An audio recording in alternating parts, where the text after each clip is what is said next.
Hello दोस्तों, आज हमारी दूसरी क्लास में आप सभी का स्वागत है। इसमें हम पढ़ने वाले हैं important questions and topics of physics for class 12th and UP board 2023।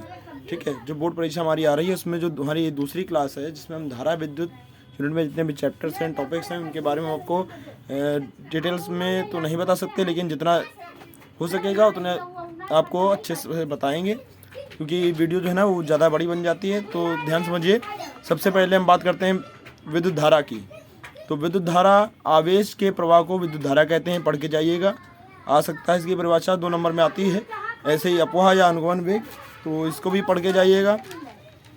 ठीक है, तो जैसे इसकी परिभाषा है, विद्युत क्षेत्र के प्रभाव से किसी चालक में इलेक्ट्रॉन जिस औसत वेग से गति करते हैं उसे अनुगमन या अपवाह वेग कहते हैं। 2 नाम होते हैं, ठीक है, बात एक ही होती है। अब अगली बात आ जाती है गतिशीलता।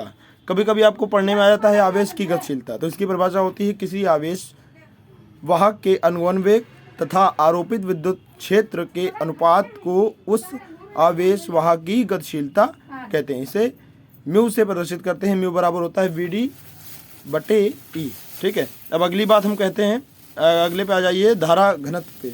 तो धारा घनत्व की परिभाषा होती है, किसी चालक में किसी बिंदु पर प्रति एकांक क्षेत्रफल से अविलंबवत गुजरने वाली धारा को उस बिंदु पर धारा घनत्व कहते हैं। इसे स्मॉल जे से दर्शाते हैं और फॉर्मूला होता है स्मॉल जे बराबर I/A। यहाँ पर I आपकी विद्युत धारा हो जाती है और A आपका क्षेत्रफल हो जाता है। ठीक है, अगला टॉपिक है आपका ओम का नियम। आपने कक्षा 10 में पढ़ा होगा ओम का नियम। ओम का नियम होता है, यदि किसी चालक की जो भौतिक अवस्थाएं जैसे ताप, दाब अथवा को हम परिवर्तित ना करें तो उसमें उसके सिरों पर लगने वाले विभवांतर तथा उसमें बहने वाली धारा का अनुपात नियत रहता है। जैसे आप कह सकते हो V/I अनुक्रमणपाती R के, या V/I बराबर R होता है, V अनुक्रमणपाती I के होता है। ठीक है, अब अगली बात आ जाती है प्रतिरोध, या जैसे विशिष्ट प्रतिरोध आप जानते होंगे। अब विशिष्ट प्रतिरोध के बारे में हम आपको बताते हैं। तो किसी धारावाही चालक के अंदर किसी बिंदु पर विद्युत क्षेत्र की तीव्रता E तथा उस बिंदु पर धारा घनत्व J के अनुपात को चालक का विशिष्ट प्रतिरोध कहते हैं। ठीक है, तो विशिष्ट प्रतिरोध रो बराबर होता है E/J। तो ये आप अच्छे से पढ़ लीजिएगा, पूछ दिया जाता है। अपवाह वेग व विद्युत धारा में संबंध जो व्युत्पन्न होता है, ये डेरिवेशन होता है, आप अपने नोट से पढ़ लीजिएगा। ठीक है, अगला है प्रतिरोध का ताप पर। ठीक है, प्रतिरोध की ताप निर्भरता है ना, तो ये अपने जो नोट्स हैं आपके वो उसमें पढ़ लीजिएगा। अगला है सेल का आंतरिक प्रतिरोध, विद्युत वाहक बल व विभवांतर व संयोजन। ठीक है, तो ये जो है आपके पूछे जा सकते हैं, 2-2 नंबर में पूछ देता है, कभी कभी 3-3 नंबर में पूछ देता है। तो ये आप अच्छे से पढ़ के जाइए। सेल का आंतरिक प्रतिरोध है ना, ये इससे रिलेटेड आपके वो न्यूमेरिकल्स भी आते हैं। ठीक है, तो ये टॉपिक नंबर 7 जो है ज़्यादा कठिन या ज़्यादा लॉन्ग डेरिवेशन नहीं है। इसमें यही फॉर्मूला जो आपका निकलता है, I बराबर NEAVD, जहाँ पर I जो है वो विद्युत धारा होती है, N आपका इलेक्ट्रॉनों की संख्या होती है और E एक इलेक्ट्रॉन पर आवेश होता है, A जो आपका क्षेत्रफल होता है, अनुप्रस्थ क्षेत्रफल, VD आपका अपवाह वेग होता है। तो पढ़ लीजिएगा। ठीक है, और सेल का आंतरिक प्रतिरोध समझिए क्या होता है, देखिए। जब किसी सेल की प्लेटों को तार द्वारा जोड़ देते हैं, ठीक है, तो जो तार में वैद्युत धारा सेल की धन प्लेट से चलती है ऋण प्लेट की ओर, तथा सेल के भीतर उसके घोल में ऋण प्लेट से धन प्लेट की ओर बहती है। ठीक है, तो इस प्रकार सेल की दोनों प्लेटों के बीच सेल के भीतर विद्युत धारा के प्रवाह में घोल द्वारा उत्पन्न अवरोध को सेल का आंतरिक प्रतिरोध कहते हैं। ठीक है, सेल में ही होता है। ठीक, तो आप उम्मीद है आप समझ गए होंगे।